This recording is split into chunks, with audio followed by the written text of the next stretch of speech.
estudante! Continuando a semana de acolhimento do ciclo 4, quero lembrar que o PET 4 está disponível para download no site estudeemcasa.educação.mg.gov.br.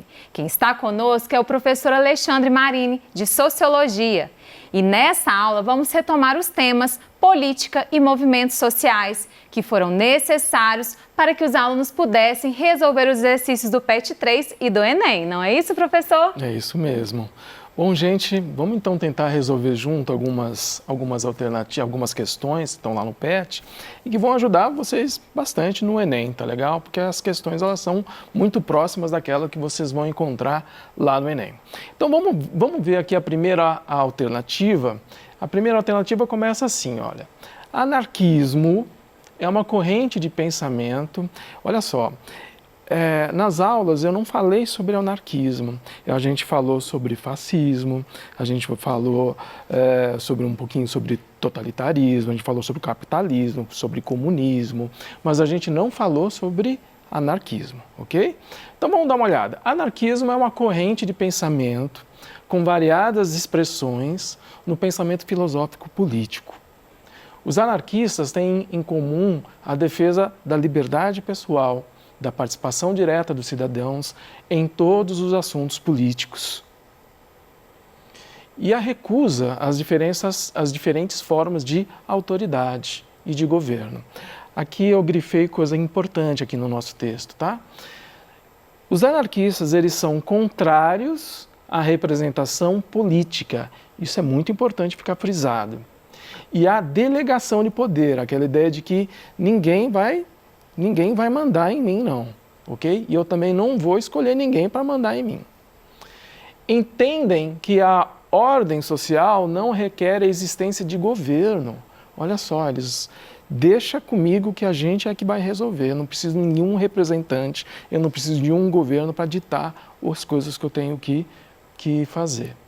Há um segundo sentido do termo, o sentido comum da linguagem popular, em que anarquista significa ser apoiador da desordem e do caos. É aquela ideia de quando o professor entra na sala de aula e está aquela bagunça, e aí ele fala, nossa, que anarquia que está isso aqui, né? Vem com a ideia de que, nossa, está uma tremenda de uma bagunça, não tem ordem, não tem norma nenhuma. Mas veja só, quando nós falamos de anarquismo, na filosofia política, na ciência política, não tem esse conceito do senso comum que a gente acaba utilizando no nosso dia a dia, tá legal? O anarquismo, muito pelo contrário, seria um estágio em que as pessoas teriam tamanha consciência do que deve fazer, tamanha consciência da sua relação com o mundo e com as outras pessoas à sua volta, que não precisaria de leis, não precisaria de governo, não precisaria de ninguém ditar o que eles deveriam fazer. Então, perceba que é justamente a ideia é o contrário do senso comum, que diz que é bagunça, não. Na filosofia anarquista, eu tenho tamanha consciência do meu papel no mundo que eu não preciso de gente para dizer o que eu devo, o que eu não devo fazer. As minhas ações já levam em consideração o outro, ok? Ok. E aí, então, tem a pergunta que é, considerando o primeiro sentido, né, o próprio do pensamento filosófico, da ciência política, assinale a alternativa condizente com a visão anarquista. Então, está perguntando, na filosofia política, na ciência política, o que vem a ser anarquismo? Esquece aquela ideia que você tem de que a anarquia significa bagunça, tá? Então, vamos lá. Alternativa A, voto universal e eleições diretas para todos os cargos governamentais. Acabou de falar lá no texto que eles não querem governo nenhum. Então, essa é uma alternativa que a gente já pega e já desconsidera. Cooperativas e sindicatos de trabalhadores. Opa, vou deixar essa alternativa de lado aí, de repente ela pode fazer algum sentido. Alternativa C. Organização terrorista, anticapitalista, militarizada, hierarquizada, tipo Al-Qaeda. Veja só, está falando justamente da noção de militarizada e hierarquizada. Quando fala em militarizada e hierarquizada, o que está querendo dizer? Que tem uns com mais poderes do que outros. Não é justamente isso que o anarquismo não quer? Alguém que mande em alguém? Alguém que mande em mim? Então, dentro do anarquismo, não há aquela ideia de que alguém tem mais poder do que eu, ok? Então, essa daqui não faz sentido. A gente tem a alternativa D, que fala sobre parlamentos livres, né, para poder votar em deputados, senadores e vereadores. Lá na alternativa, ó, vamos dar uma olhada lá no começo, está dizendo o seguinte aqui, ó, entendem que a ordem social não requer existência de governo e nem de representação, ok? E a última, democracia representativa. O problema aqui é a palavra representativa. O anarquismo não considera a possibilidade de representação. Eu como agente político, eu mesmo faço a política, eu mesmo vou fazer a política junto com os meus pares, ok? Então, qual é a alternativa que faz sentido aqui? Cooperativas e sindicatos e trabalhadores.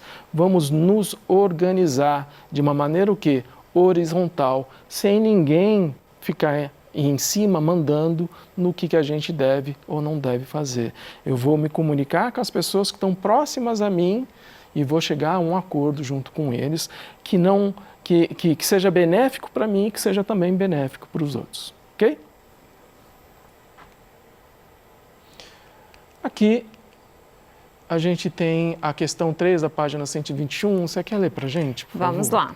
Colonizar, afirmava em 1912 um eminente jurista, é relacionar-se com os países novos para tirar benefícios dos recursos de qualquer natureza desses países, aproveitá-los no interesse nacional e, ao mesmo tempo, levar às populações primitivas as vantagens da cultura intelectual, social, científica, moral, artística, literária, comercial e industrial, apanágio das raças superiores.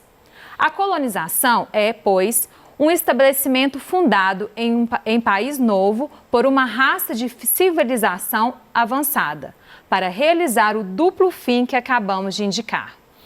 Então, gente, olha, essa daqui é de uma frase de 1912. E talvez naquela época as pessoas não vissem muitos problemas, mas essa frase ela tem tantos problemas, ela carrega consigo tanto preconceito, sabe? Que eu vou citar aqui algumas palavras, alguma parte aqui que chama a atenção. Tirar benefícios. Colonizar é tirar benefícios dos recursos que existem naquela colônia. Aproveitar dos benefícios e da riqueza daquela colônia. Levar as populações primitivas, aqui a gente tem o conceito de que nós somos, o conceito de hierarquização, né? De que nós somos melhores do que vocês, né? Então nós somos mais avançados, a nossa sociedade ela não é primitiva, a do colono é do colonizado que é primitiva. E vem falando, inclusive, de raças superiores. Se isso não está claro para você o quanto que é problemática essa frase, que tem tudo a ver com a questão da ideia de hierarquizar povos. Determinado povo é primitivo, determinado povo é civilizado, né? Então, vamos dar uma olhada, então, na questão. Está dizendo assim, olha, a definição de colonização apresentada no texto tinha a função ideológica de dissimular a prática da exploração mediante a ideia de civilização. Ah, professor, eu não sei o que é dissimular. Então, segura aí que vamos passar para as próximas, para a gente ver o que se faz sentido as próximas. Compensar o saque das riquezas mediante a educação formal dos colonos. Gente, quando que a gente fala sobre educação formal, a gente está falando o quê? De ir para a escola, fazer o ensino fundamental, terminar o ensino médio, tirar o diploma do ensino médio, depois ir para a faculdade, tirar o diploma. E é isso daqui realmente que eles queriam, dar uma educação formal para os colonizados? Formar uma identidade colonial mediante a recuperação de sua ancestralidade. Aqui a gente vê um problema, né? É justamente a ideia de que, como o meu povo é mais civilizado que o seu, eu não estou interessado com a sua ancestralidade, eu estou interessado em colocar as minhas ideias, o que o meu povo entende como certo, como errado. Reparar o atraso da colônia, novamente aquela ideia, né, de que nós somos melhores que vocês são atrasados, vocês não têm tal tecnologia, como se a cultura de um povo pudesse ser medida através das tecnologias que estão à disposição. E a alternativa E, promover a elevação cultural. De novo, a mesma ideia, repetindo o mesmo problema de que nós somos melhores que vocês e a gente precisa então ajudar vocês a alcançar o nosso nível de civilização. Portanto, qual é a alternativa que sobrou? Dissimular a prática da exploração mediante a ideia de civilização. Dissimular, fazer escondido, ok? Fazer que eu estou fazendo alguma coisa, mas eu estou fingindo que eu não estou fazendo, eu estou sendo dissimulado, ok? Então, vamos dar uma olhada aqui na questão 2, que tem lá na página 126, eles utilizam uma charge, né? E o que está escrito lá embaixo na charge, né? Haverá ainda quem resista à poderosa influência do partido mulherista. Você vê só que não está falando nem de partido feminista, nem de partido das mulheres, está falando de uma outra forma, partido mulherista. E aqui a gente vai ver como que a mulher ela é retratada na charge, né? Vamos dar uma olhada então em qual que é a questão. Na imagem da década de 1930, há uma crítica na conquista de um direito pelas mulheres relacionado com a... Lá na nossa aula a gente falou sobre movimentos sociais, eu falei justamente sobre o que eles conquistaram em 1930. Em 1930 eles conquistaram a redivisão do trabalho doméstico. Acho que até hoje não existe isso, né? A gente percebe que o trabalho doméstico está muito mais pesado para quem? Para as mulheres, né? As mulheres tomam conta da casa, tomam conta dos filhos, fazem a comida, o homem vai lá e tira o lixo para fora uma vez por dia e coloca lá do lado de fora na rua. Liberdade de orientação sexual, acho que isso nem se falava na época aqui no Brasil, né? E a gente sabe que até hoje isso não é uma conquista. Garantia da equiparação salarial, a ideia de que todo mundo agora vai ganhar igual. E a gente sabe que, quando a gente analisa os extratos, esses marcadores, inclusive o marcador de gênero, a gente vai ver que os salários não são equilibrados, tá? Aprovação do direito ao divórcio. Não é isso. Por quê? Porque o que está falando lá na charge? Olha lá. Haverá ainda quem resista à poderosa influência do partido mulherista. Está vendo a dica que está dando aqui? Está lá na alternativa E. Obtenção da participação eleitoral. Foi na década de 30, somente na década de 30, que as mulheres conseguiram o direito do voto aqui no Brasil, e isso gerou um temor gigantesco na população masculina, ok? Aqui a gente tem uma questão, na verdade, é uma atividade, né, que está falando assim, escreva um pequeno texto sobre o que entendeu da figura e possíveis explicações, tá bom? Então vamos olhar junto a figura. Então nós temos aqui um único gênero, o gênero feminino, ok? E aqui o desenho já está separando mulher negra, mulher branca de um lado. E se você for olhar, em cada lateral está falando justamente sobre os mesmos temas, mas os números são diferentes, os percentuais são diferentes. Vamos dar uma olhada? Taxa de desocupação das mulheres negras, ou seja, o desemprego nas mulheres negras, 12,4%. E nas mulheres brancas, 6,7%. Ou seja, o desemprego entre as mulheres negras é o dobro do desemprego que você encontra nas mulheres brancas. Isso já é algo para você poder começar a escrever aí. A renda média das mulheres negras, aqui está como 544. Esse daí é um dado de 2016, tá? R$ 544 reais é a renda média das mulheres negras, enquanto a renda média das mulheres brancas é de 957. Então, olha só, além delas terem né, as mulheres negras terem mais dificuldade de acesso ao emprego. Quando elas conseguem, o emprego paga menos do que a média que é paga para as mulheres brancas, ok? E aqui a gente vai ter também, ó, taxa de participação das mulheres negras de 25 a 29 anos e taxa de participação das mulheres brancas também na mesma faixa etária.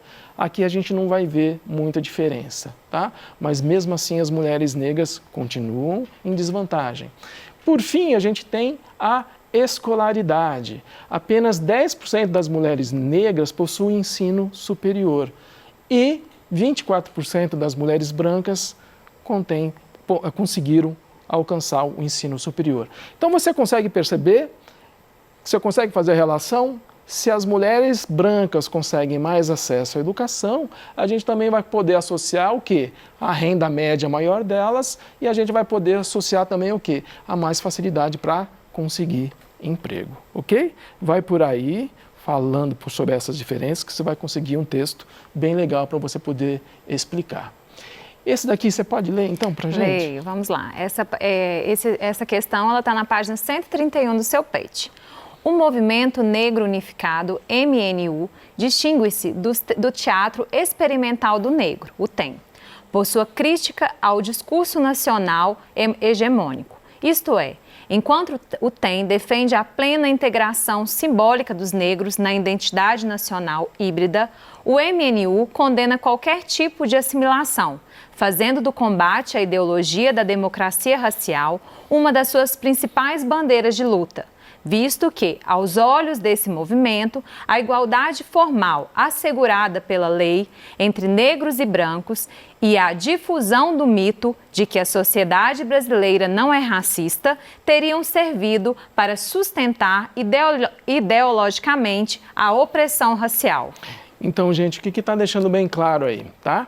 Primeiro, que são o movimento negro. Mas dentro do movimento negro, e isso a gente deixou claro nas aulas anteriores, dentro do movimento, qualquer que seja ele, a gente está aqui falando do movimento negro, mas a gente pode falar de outros movimentos também, não significa que todo mundo pense igual. Aqui existe uma cisão de ideias e pensamento entre o movimento negro unificado e o teatro experimental, que veem a sociedade e o movimento de maneiras diferentes, ok?